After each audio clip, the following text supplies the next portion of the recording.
नमस्कार प्रिय दर्शकों। आज के इस कार्यक्रम में हम चर्चा करने जा रहे हैं कर्क राशि वाले जातकों के लिए जून का महीना कैसा रहने वाला है। आपको एक बात से अवगत अवश्य कराना चाहूंगा कि बड़े लंबे समय बाद जून के महीने में ऐसे ग्रह योग बन रहे हैं जो इस महीने को कर्क राशि वाले जातकों के लिए यादगार बनाते हुए पाए जाएंगे। फलादेश पर हम चर्चा करेंगे, किंतु पहले उन ब्रह्म कारक ग्रहों को आप देखिए जो आपके लिए इस महीने को सर्वश्रेष्ठ स्थिति के अंदर प्रदर्शित करने जा रहे हैं। पहली अवस्था में आपके कर्म भाव के स्वामी कर्म भाव में बड़े लंबे समय पश्चात आए हैं और रुचिक महापुरुष राजयोग का निर्माण करेंगे, तो आपके मंगल महाराज की स्थिति इस महीने बहुत श्रेष्ठ कारक लाभ देने वाली है। दूसरी स्थिति में देवगुरु बृहस्पति जो कि आपके भाग्य भाव के स्वामी होते हैं, डिजायर्स और आय भाव में जाकर विराजित हुए हैं, इसे बहुत अच्छा माना जाएगा। तीसरी अवस्था में आपके एकादशेश शुक्र महाराज की स्थिति इस महीने बहुत अच्छी बनी हुई है और आपके लग्नेश चंद्र देव की अवस्था महीने की पहली ही तारीख पर भाग्य भाव में बनी हुई है। ये चार ग्रह संकेत दे रहे हैं कि जून का महीना कर्क राशि वाले जातकों के लिए बहुत ही विशेष होने जा रहा है। इसे क्रमबद्धता से समझिए कि आपका स्वास्थ्य कैसा रहेगा, फाइनेंस दृष्टिकोण क्या संकेत दे रहा है, कर्म दृष्टिकोण की स्थिति में क्या बड़े लाभ आपका इंतजार कर रहे हैं, भाग्य कैसा रहेगा, विद्या, दाम्पत्य जीवन, कर्म क्षेत्र और यात्रा की अवस्थाएं किस प्रकार आपके सामने प्रदर्शित होगी। और जब इसे क्रमबद्धता से आप समझ लेते हैं तो अपने नियर फ्यूचर को लेकर जो भी कोई प्लानिंग आपके दिमाग में चल रही है, इसे बहुत सहज तरीके से आप अपने पक्ष में लाकर खड़ा कर सकते हैं। सबसे पहले चर्चा करते हैं पहले सुख की, जिसे शास्त्र कहता है निरोगी काया। ऐसे में आपके लग्न के स्वामी होते हैं चंद्रदेव, महीने की पहली ही तारीख पर भाग्य भाव में विराजित हैं। मंगल महाराज की स्थिति का बहुत अच्छा योग बना हुआ है और ये एक स्पष्टीकरण में संकेत है कि पहला सुख जो निरोगी काया होता है कर्क राशि वाले जातकों के लिए, ये ग्रह गोचरी अवस्था संकेत दे रही है कि आपका स्वास्थ्य दृष्टिकोण बड़ा अच्छा रहने वाला है। बात करें यदि धन दृष्टिकोण की स्थिति क्या संकेत दे रही है, तो आपके धन भाव के स्वामी सूर्य महाराज आय भाव में जाकर विराजित हुए हैं। कब तक बने हुए हैं, तो 15 जून तक ये आय भाव में रहेंगे और धनेश का आय भाव में जाना ये अपने आप में एक बहुत अच्छा संकेत माना जाता है। जहां आप इस महीने में नोटिस भी कीजिएगा कि पिछले समय के अंदर जो आपके धन से संबंधित कार्य रुके हुए थे, ये पूरे महीने नहीं 15 जून से पहले पहले ही आपके पक्षकारी स्वरूप को दर्शाकर देते हुए पाए जाएंगे। 15 जून के पश्चात सूर्य देव आपके द्वादश भाव में जाएंगे, यहां पर डिले हो सकता है। ऐसे में एक सलाह मेरी और रहेगी कि कोई भी फाइनेंस से जुड़ा बड़ा डिसीजन लेना है, कोई बड़ा कार्य करना है, 15 जून से पहले कीजिए, निश्चित रूप से मिलेगी आपको बहुत अच्छी सफलता। कर्म क्षेत्र पर हम चर्चा करते हैं तो कर्म भाव की दृष्टिकोण बड़े लंबे समय पश्चात आपके लिए कर्म भाव के स्वामी रुचिक महापुरुष राजयोग का योग बना रहे हैं और सबसे अच्छी अवस्था है कि पूरे जून के महीने में ये आपके कर्म भाव में ही रहेंगे। ऐसी अवस्था में आप यदि व्यापार कर रहे हैं तो व्यापार में एक अच्छी स्थिरता आपके लिए प्रदर्शित करेंगे।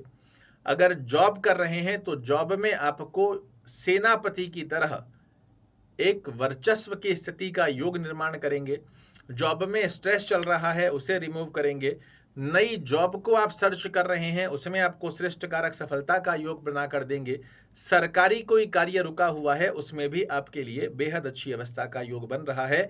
तो सबसे ज्यादा जो पुष्टता का योग आपके लिए बनता है इस महीने में कर्म क्षेत्र में श्रेष्ठ सफलता का योग बन रहा है। भाग्य दृष्टिकोण पर यदि हम चर्चा करते हैं, भाग्य भाव के स्वामी देवगुरु बृहस्पति जाकर विराजित हुए हैं आय और डिजायर्स के स्थान पर। ये क्या संकेत है कि आप अपने कर्म की दक्षता को मजबूत करो, भाग्य का साथ मिलते हुए आपको कर्म क्षेत्र में भी सफलता मिलेगी और कर्म क्षेत्र की सफलता के साथ में आय में वृद्धि होगी और आय वृद्धि के चलते आप अपने मनोरथों को पूर्ण करो, अपनी डिजायर्स को पूर्ण करो। इस प्रकार का आशीर्वाद ये महीना ग्रह गोचरी अवस्था के आधार पर आपके लिए निर्मित कर रहा है। विद्या दृष्टिकोण पर यदि चर्चा करते हैं तो विद्या भाव के स्वामी भी मंगल महाराज होते हैं, आपके कर्म भाव में आकर विराजित हुए हैं। जितने भी विद्यार्थी कंपटीशन की तैयारी कर रहे हैं, हायर एजुकेशन से संबंधित कार्य कर रहे हैं, डिफेंस से रिलेटेड कार्य कर रहे हैं, इंजीनियरिंग की स्थिति की तैयारी कर रहे हैं, इनके लिए ये महीना बहुत ही विशेष होने जा रहा है। आप देखेंगे विद्यार्थियों के लिए, सभी के लिए बहुत अच्छा है, किंतु विशेषता की अवस्था के आधार पर मंगल महाराज आपको कंपटीशन की स्थिति में, इंजीनियरिंग की अवस्था में, डिफेंस की तैयारी यदि आप कर रहे हैं, आपके लिए बहुत अच्छा योग बनाकर निर्मित करते हुए पाए जाएंगे। यात्रा दृष्टिकोण पर यदि हम चर्चा करते हैं तो यात्रा भाव के स्वामी बुध महाराज 14 जून तक आपके आय भाव में बने हुए हैं। उसके पश्चात ये अपनी ही राशि में चले जाएंगे। तो ये महीना चाहे आप भौतिक सुखों को अर्जित करने के लिए यात्रा कर रहे हैं या फिर अपने व्यापारिक दृष्टिकोण की स्थिति को मजबूत करने के लिए यात्रा कर रहे हैं, दोनों ही अवस्था आपके लिए यात्रा स्वरूप में एक अच्छे स्वरूप को दर्शाकर दे रही है। दाम्पत्य जीवन की यदि चर्चा करते हैं तो दाम्पत्य भाव के स्वामी जाकर आपके अष्टम भाव में विराजित हुए हैं। यहाँ थोड़ा सा सामंजस्य बनाकर रखने की आपको आवश्यकता रहेगी, अन्यथा ससुराल पक्ष को लेकर कहीं ना कहीं छोटे छोटे मनमुटाव देखने को मिल सकते हैं। तो जो चीज़ों को इग्नोर किया जा सकता है उन्हें अच्छे से इग्नोर कर कर चीज़ों को बैलेंस करने का प्रयास कीजिएगा, आपके लिए एक अच्छी अवस्था बनकर आएगी।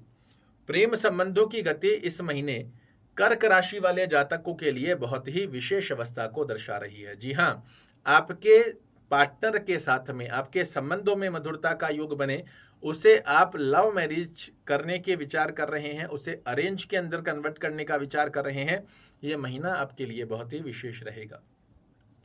शुभ रंग की यदि हम चर्चा करते हैं तो इस महीने में जितना संभवत रहता है रेड, ऑरेंज और येलो और केसरिया, इसका जितना ज़्यादा पहनने में आसपास के वातावरण में आप प्रयोजन करते हो, उतने श्रेष्ठ कारक सकारात्मक योग आपके लिए प्राप्त होते हुए दिखाई देंगे।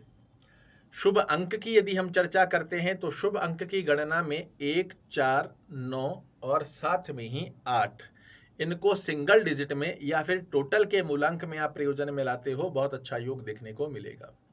ब्रह्म की के बारे में यदि चर्चा करें तो ब्रह्म की के आधार पर हर मंगलवार सुंदरकांड का पाठ करना आपके लिए बहुत अच्छा है।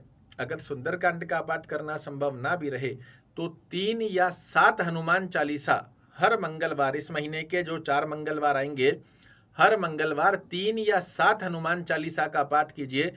कर्म क्षेत्र में श्रेष्ठ कारक सफलता का योग इस महीने को बना देगा आपके लिए यादगार। आशा करता हूं मेरे द्वारा दी गई ये जानकारी आपको पसंद आएगी। कल फिर से एक नई जानकारी लेकर आपके सामने उपस्थित होऊंगा। तब तक के लिए नमस्कार।